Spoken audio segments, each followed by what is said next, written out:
जाबाजों की शहादत हुई चीन में, वहां पे गलबैया कर रहे हैं, झूला झूल रहे हैं चीन के साथ, साबरमती में बैठ के शहनाई सुन रहे हैं। ये बात करेंगे चीन पर। 18 बार प्रधानमंत्री चीन में गए, भगवान जाने क्या चीन से रिश्ता है तो चीन का नाम लेने में कतराते हैं। क्यों डरते हैं हमारे प्रधानमंत्री चीन का नाम लेने में? दोस्तों, कांग्रेस की प्रवक्ता सुप्रिया ने हमारे सुधांशु त्रिवेदी जी को कहीं ना कहीं धूल चटा दी है। जैसा कि आपने स्टार्टिंग में देखा, छोटा सा क्लाइमैक्स, आपको ये डिबेट पूरी आपको दिखाऊंगा। लेकिन सबसे बड़ी बात यह है, जिस तरीके से यहाँ पर सुप्रिया सवाल पर सवाल करे जा रही है, बातों को बोले जा रही है, और जो खतरनाक डिबेट यहाँ पर सुप्रिया कर रही है, क्या इसका जवाब सुधांशु त्रिवेदी जी दे पाएंगे, या फिर आज सुधांशु त्रिवेदी जी को मतलब चारों खाने चित करके ये सुप्रिया, जो कि कांग्रेस की प्रवक्ता हैं, ये चित करके मानेंगी? आगे देखना होगा ये कि आगे क्या होता है। ये जो मुकाबला है, ये जो डिबेट की टक्कर है, ये बहुत ही तगड़ी यहाँ पर हो रही है। बीजेपी की तरफ से हैं सुधांशु त्रिवेदी जी, जिनको हम कहते हैं कि भाई साहब ये गूगल से भी तेज हैं, गूगल भी इनके सामने शर्मा जाए। लेकिन आज तो हमें देखने से लग रहा है, जो कि मैंने भी अभी ये स्टार्टिंग में देखा है, तो देखने से लग रहा है कि आज तो भाई साहब कांग्रेस की सुप्रिया जो है हमारे सुधांशु त्रिवेदी जी पर शायद भारी पड़ गई हैं। तो चलिए, आपका समय बर्बाद ना करते हुए जल्दी से इस डिबेट को देखते हैं। इनका यह कहना है कि आपने सिस्टम्स को बहुत कॉम्प्लिकेट कर दिया था, बहुत जटिल कर दिया था, हमने उनको आसान कर दिया। सुधांशु जी का यह कहना है कि हमने कई जगह टेररिज्म रोका, हमने पाकिस्तान को उसकी भाषा में जवाब दिया। उनका यह भी कहना है कि इकोनॉमिक ग्रोथ आज की तारीख में भारत की सबसे अच्छी है विज़ावी बाकी कंट्रीज। आपका इस पे क्या है? अधकचरा ज्ञान जो होता है ना, वो बड़ा खतरनाक होता है। जैसे आधा सच पूरे झूठ से ज्यादा खतरनाक होता है। ये व्हाट्सएप यूनिवर्सिटी के स्नातक लगते हैं मुझे। मोदी जी ने एक काम किया है, दुनिया की सबसे बड़ी फेक न्यूज फैक्ट्री बनाई है और दुनिया की सबसे बड़ी व्हाट्सएप यूनिवर्सिटी भारत में स्थापित करी है और हर चरण चुंबक उसका सदस्य है। आपको मैं बताती हूं, उन्होंने आतंकवाद पर बात बोली। निकालिए अपने अपने फोन अभी। पिछले 2 हफ्तों में राजौरी में और पुंछ में आतंकवादी हमले में हमारे 5 जवान राजौरी में और 5 पुंछ में शहीद हुए। इस देश के प्रधानमंत्री के पास एक क्रिकेटर की उंगली टूट जाने पर ट्वीट करने का वक्त है, लेकिन एक वक्तव्य इस देश के गृह मंत्री का, इस देश के प्रधानमंत्री का हमारे 10 जाबाजों की शहादत पर नहीं आता। आपको क्या लगता है, आप आतंकवाद को स्वीकारेंगे नहीं, एक्सेप्ट नहीं करेंगे कि हमारे जाबाजों की शहादत हुई है तो वो बंद हो जाएगा? उन परिवारों से पूछिए, क्या उनको सम्मान और श्रद्धांजलि इस देश के प्रधानमंत्री को नहीं देनी चाहिए? आप मौन क्यों हैं? 10 जाबाजों की शहादत हुई है पिछले 2 हफ्तों में। 20 जाबाजों की शहादत हुई चीन में, वहां पे गलबैया कर रहे हैं, झूला झूल रहे हैं चीन के साथ, साबरमती में बैठ के शहनाई सुन रहे हैं। ये बात करेंगे चीन पर। 18 बार प्रधानमंत्री चीन में गए, भगवान जाने क्या चीन से रिश्ता है तो चीन का नाम लेने में कतराते हैं। क्यों डरते हैं हमारे प्रधानमंत्री चीन का नाम लेने में? ये सवाल मैं पूछती हूं, सवाल देश पूछता है। 20 जाबाजों की शहादत हुई है। इन्होंने कुछ बातें बोली और उन बातों को बोलने से पहले मैं एक महिला हूं, आधी आबादी की बात कर लेते हैं। यहां से मुश्किल से 10 या 15 किलोमीटर दूर पर इस देश की सबसे डेकोरेटेड, सबसे सम्मानित वो लड़कियां जिन्होंने बड़े बड़ों को पटखनी देके हम सबके सीने गर्व से चौड़े किए हैं, एक महीने से बैठी हैं और यौन शोषण का आरोप आपके सांसद पर लगा रही हैं। आपके मुंह से एक शब्द नहीं फूटता है, एक शब्द नहीं निकलता है मोदी जी के मुंह से, एक शब्द नहीं निकलता है अमित शाह के मुंह से। क्या ऐसी आपकी फंसी है ब्रजभूषण शरण सिंह से कि आप नहीं बोलते हैं? ये सवाल मैं एक महिला होने के नाते पूछती हूं, मैं एक महिला होने के नाते पूछती हूं। बिल्किस बानो के अपराधियों को किसने रिहा किया? क्योंकि वो मुसलमान थी तो आप बोलेंगे नहीं। अंकिता ठाकुर का जिसने कत्ल किया, जिसने उसको जिस्म फरोशी में ढकेला, वो आपके विधायक का बेटा था। आप क्यों चुप है? आपने वहां पर इमारत ही गिरा दी कि सबूत ही ना मिले। आपका विधायक दोषी पाया गया है हत्या और सामूहिक बलात्कार का, कुलदीप सिंह सेंगर। ये बात करेंगे महिला सुरक्षा पर। ये चूड़ियां भेजते थे प्रधानमंत्री को, आज इनके मुंह से एक शब्द नहीं फूटता। महिलाएं इस देश की पूछ रही हैं और आपको भी पूछना चाहिए, क्यों चुप है मोदी सरकार जब हमारी बेटियां जंतर मंतर पर 1 महीने से बैठी हैं? उन लड़कियों के आंसू देखकर, और आज की खबर फिर से मैं कोट कर रही हूं, एक समर कैंप होता था साक्षी मलिक बनने के लिए, तमाम लड़कियां वहां पर आवेदन देती थी। आज की स्थिति यह है कि बलात्कार और यौन शोषण की खबरों के बाद एक एप्लीकेशन नहीं आई है। यह इस देश की बेटियों के साथ ये कर रही है, ये हमें पाठ पढ़ाएंगे। इन्होंने एक बहुत बड़ी बात बोली और वो बात बोलते बोलते पाकिस्तान पर चले गए। आज तक इस देश का यह न्याय था कि आज तक आईएसआई ने हमारी जमीन पर पैर नहीं रखा था। आईएसआई को पठानकोट बुलाकर आप निरीक्षण कराते हैं, लाहौर आप चले जाते हैं लपके हुए, भगवान जाने सेवई खाने, बिरयानी खाने, और सवाल हमसे आप पूछिएगा। आसिया अंद्राबी आपका चेहरा बनती है श्रीनगर में और सरहद पार जाके आतंकवादी गतिविधियों में शामिल है। आप एक दुर्दांत आतंकवादी को, यूसुफ को वहां पर टिकट देते हैं क्योंकि आपको अपनी सत्ता करनी है। ये कैसे लोग हैं? ये किस तरह के लोग हैं? ये जाबाजों की शहादत पर चुप रहेंगे, मणिपुर जलेगा ये चुप रहेंगे, ये प्रचार करते रहेंगे। इनको ये याद है कि इनको क्या क्या कहा गया। कर्नाटक जाकर क्या कहते थे साहब, मुझे फलाने ने ये कहा। कर्नाटक ने क्या कहा? कर्नाटक की जनता ने कहा मुद्दे है बेरोजगारी, मुद्दे है महंगाई और मुद्दा है भ्रष्टाचार। अगर उस पर बात होगी तो हम बात करेंगे, नहीं तो विपक्ष में बिठाने का आपको काम करेंगे। साहब हिमाचल गए थे, हार गए, कर्नाटक गए, हार गए, और ये विश्वगुरु बने फिरते हैं। इनकी बातें सुन लीजिए तो भारत शायद 1947 में ही आजाद हुआ के बाद अब 2014 में आजाद हो गया। मेरा अपना मानना है कि कुछ बातें जब समझ में नहीं आती उसको नहीं बार बार बोलना चाहिए। मैंने आपको एक बार पहले भी शो पे समझाया है। हम मैन्युफैक्चरिंग कर रहे हैं मोबाइल की, जी नहीं, हम मोबाइल फोन की असेंबली कर रहे हैं। हमारा जो इंपोर्ट का बिल बढ़ा है वो इसलिए बढ़ा है क्योंकि हम उतना पार्ट असेंबल कर रहे हैं, वैल्यू एडिशन नेगेटिव है। हमारा जो कार का एक्सपोर्ट का मार्केट था वो कम हो गया है। सच को स्वीकारिए साहब, तब आप सच का समाधान कर पाइएगा। बेरोजगारी नहीं है, महंगाई नहीं है, अडानी ने कोई महाघोटाला किया ही नहीं है, चीन है ही नहीं। जब आप आंखों पर पट्टी बांधकर शासन चलाइएगा तो देश का वो हाल होगा जो हो रहा है। मैं तो एक महिला होने के नाते एक ही सवाल पूछना चाहती हूं कि हाथरस की गुड़िया को आप 2:30 बजे जलवाएंगे, दोषी रेप में आपके विधायक पाए जाएंगे, आपके सांसद के ऊपर यौन शोषण का आरोप है, आपके विधायक का बेटा एक लड़की के कत्ल का मुलजिम पाया जाता है। आप अब महिलाओं की बात कब करिएगा? बेटी बचाओ बेटी पढ़ाओ का नारा देने वालों से यह सवाल मेरा है कि साक्षी मलिक और विनेश फोगट से आप कब मिलने जाइएगा, उसका जवाब दीजिए। दे दूं।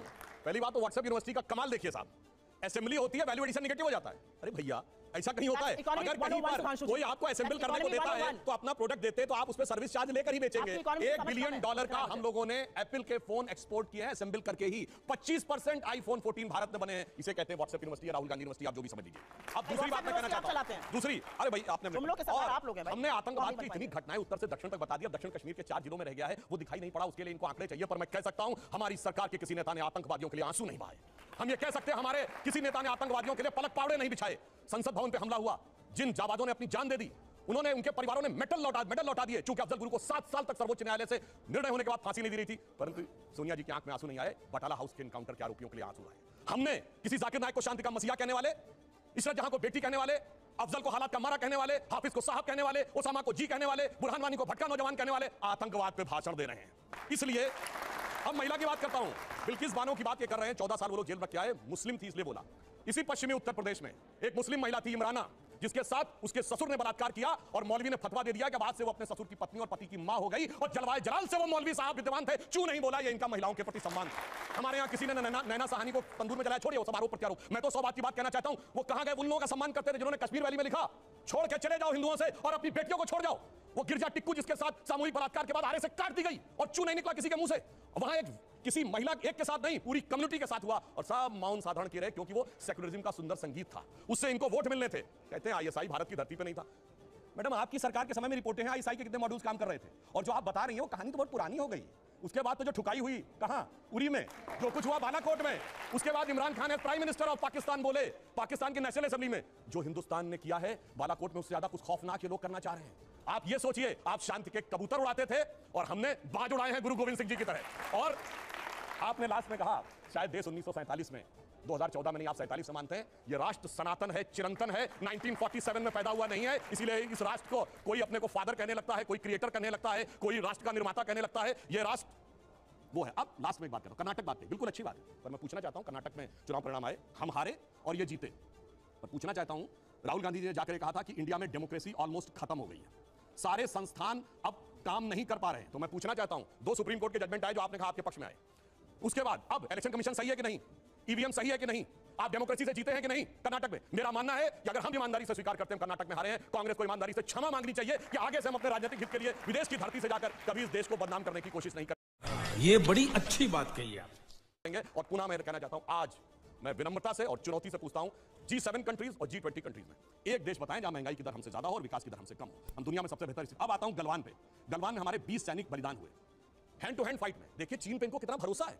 आप प्रैक्टिकली सोचिए, गोली नहीं चली, हाथ की लड़ाई में 20 लोग मारे गए, उधर से कोई घायल नहीं हुआ। ये होती है व्हाट्सएप यूनिवर्सिटी या राहुल गांधी से प्रेरित बुद्धि। ऐसा हो सकता है क्या? इंटरनेशनल मीडिया ने बताया कि 60 के करीब उनके सैनिक मारे गए, उसने एक घायल की भी सूची नहीं जारी की, पर चाइना के डाटा पे भरोसा है और भारत की सेना पे भरोसा नहीं है। और अगर मैं पूछूं, जो हमारे जवान वहां बलिदान हुए थे वो किस रेजिमेंट के थे पता है आपको? बिहार रेजिमेंट। बिहार रेजिमेंट का युद्ध उद्घोष जानते क्या है? बहुत घनघोर सांप्रदायिक लगेगा आपको। बिहार रेजिमेंट का युद्ध उद्घोष है बजरंग बली की जय, मगर वो इनको लगता है सांप्रदायिक। राजपूत रेजिमेंट का युद्ध उद्घोष है राजा रामचंद्र की जय, सुनिए। और जो हमारी गोरखा रेजिमेंट का युद्ध उद्घोष है जय जय महाकाली आयोरी गोरखाली। मगर अफसोस है कि भारत की ऊर्जा ओजस्विता के सारे प्रतीकों को सांप्रदायिक कह के आपने उनको भोथरा करने का प्रयास किया। और कर्नाटक में क्या हुआ, इनके राष्ट्रीय अध्यक्ष के बेटे आज ही बोले कहीं हम सांप्रदायिक संगठनों को नहीं वो करेंगे और आरएसएस को भी हम बख्शेंगे नहीं। अरे भाई, बड़े मियां तो बड़े मियां, छोटे मियां सुभान अल्लाह। और मैं इनसे विनम्रता से पूछता हूं, अब आप अपना वादा निभाइए। आपने कहा था हम 6% मुस्लिमों का आरक्षण देंगे, मुस्लिम आरक्षण देके दिखाइए। सुधांशु जी एक बात दूसरा मैं पूछ रहा हूं, प्रतिबंध लगा के हाँ बिल्कुल आप करिए। मैं आप ही के एक सवाल को उन्होंने जवाब नहीं दिया, मैं ले लूं एक मिनट फिर आपके पास आ रहा हूं। उन्होंने पहलवानों का जिक्र किया और उसको उन्होंने महिलाओं से जोड़ा। बजाओ ताली, पहलवान बैठे एक महीने से, बजाओ ताली। ये यहाँ देश की बेटियां न्याय मांग रही है, बजाइए ताली, बजाइए। नहीं मैं तो जनता से पूछना चाहती हूं, देश की बेटियां न्याय मांग रही है, तो निर्लज्ज ताली बजा रहे हैं और बजाओ ताली, क्योंकि उसमें से कोई बेटी और बहन निकल हो सकती है। अरे बोलना चाहिए, महिलाओं का तो बोलूंगी उसके लिहाज से आपकी सरकार क्या कर रही है, ये सरकार के सामने एक चुनौती है। ये एक ऐसा इशू है जो कि बहुत आगे बढ़ रहा है और एक ऐसा इशू है जो कि सेटल डाउन नहीं हो रहा है। हाँ मैं बताता हूं, इसकी तो जांच हो रही है, जांच कोर्ट के भी निर्देश पे हो रही है और इंडियन ओलंपिक एसोसिएशन भी कर रही है, उसका इंतजार नहीं है। मगर ये बताइए, केरल में जो लड़कियां पकड़कर धर्मांतरण करके जिहादी बनाने के लिए ले जाई जा रही हैं, वो तो फेक स्टोरी है। महिला सम्मान सब गायब, वहां पे महिला सम्मान गायब। और यहां जो जांच हो रही है कोर्ट के निर्देश पे हो रही है, उसका इंतजार नहीं करना है और ताली बजाना है और वहां कहना, जबकि इनके मुख्यमंत्री ओमन चांडी ने कहा है, कांग्रेस के मुख्यमंत्री ने और कम्युनिस्ट पार्टी के मुख्यमंत्री, वहां महिला नहीं, न कश्मीर में चिंता महिला की, न केरल में चिंता। और जहां पर जांच हो रही है, जांच रिपोर्ट आने का इंतजार नहीं, सारी चिंता वहीं पर दिखाई पड़ती है। इसीलिए कहते हैं अंदर से कुछ और बाहर से कुछ और नजर आते हैं। बाखुदा, आगे मैं नहीं बोलूंगा, वो गाना आप लोग जाके देख लीजिएगा। सुप्रिया जी भाई साहब स्टार्टिंग में तो लगा था कि आज तो हमारे सुधांशु त्रिवेदी जी को चारों खाने चित कर देंगी ये कांग्रेस की प्रवक्ता, और लेकिन जैसे ही हमने पूरा वीडियो देखा तो भाई साहब मज़ा आ गया। एक एक बात का जवाब हमारे सुधांशु त्रिवेदी जी ने दिया है। जैसा कि आप जानते हो भाई साहब, कहा जाता है कि सुधांशु त्रिवेदी जी के सामने गूगल भी फेल है, और ऐसा ही हमें अब देखने को मिला है इस वाली डिबेट में। इस वाली डिबेट में स्टार्टिंग तो हुई थी कि भाई कांग्रेस के जो पक्ष था वो भारी था, लेकिन जब हमारे सुधांशु त्रिवेदी जी ने बोलना स्टार्ट करा उसके बाद तो जो सुप्रिया जी हैं, जो कांग्रेस की प्रवक्ता हैं, इनकी बोलती बंद हो गई। फिर तो ये लास्ट में मुस्कुराने लग गई जब इनके पास कोई जवाब नहीं बचा। महिलाओं को लेकर के इन्होंने बात करी। जो हमारे सुधांशु त्रिवेदी जी हैं, इन्होंने जो केरला में हमारी सनातनी बहन बेटियों का जो है धर्म परिवर्तन कर दिया जाता है ज़बरदस्ती, उसको लेकर के बोला तो इनकी बोलती बंद हो गई। जो बात करी गई कि हमारे इतने जवान जो है शहीद हो गए, ये जो है चाइना का डाटा यहाँ पर आकर के बता रही थी और लोगों को गुमराह कर रही थी। इस चीज़ को लेकर भी सुधांशु त्रिवेदी जी ने साफ शब्दों में जवाब दे दिया, जिससे कि ये जो सुप्रिया जी हैं इनकी बोलती बंद हो गई। दोस्तों वीडियो देखकर आपको कैसा लगा, ये डिबेट आपको कैसी लगी हमें ज़रूर बताना, और अगर आप इसी तरीके से और डिबेट देखना चाहते हो तो हमारे इस चैनल को सब्सक्राइब करके बेल आइकन को ज़रूर दबा लेना, ताकि ऐसे ही ज़बरदस्त और धमाकेदार जो डिबेट हैं वो आपके पास तुरंत पहुंचती रहें और ऐसी डिबेट्स आप तुरंत देखते रहें, जिससे कि आपकी नॉलेज में भी इजाफा होगा। और आप अगर जो है कहीं पर फंस जाते हो इसी तरीके से, जहां पर कि लोग आपसे जो है ऐसे सवाल करें या ऐसी बातें बोलें, तो वहां पर आप ऐसे ही हमारे सुधांशु त्रिवेदी जी की तरह बेबाक होकर के जवाब दे सकते हैं और सामने वाले लोगों की बोलती बंद कर सकते हैं। बाकी दोस्तों आप सभी की क्या राय है इस चीज़ को लेकर के, इन बातों को लेकर के जो कांग्रेस की सुप्रिया जी ने यहाँ पर बोली हैं और सुधांशु त्रिवेदी जी ने जवाब दिए हैं, हमें अपनी कमेंट बॉक्स में ज़रूर बताना और इस वीडियो को शेयर करना। जय श्री राम, हर हर महादेव।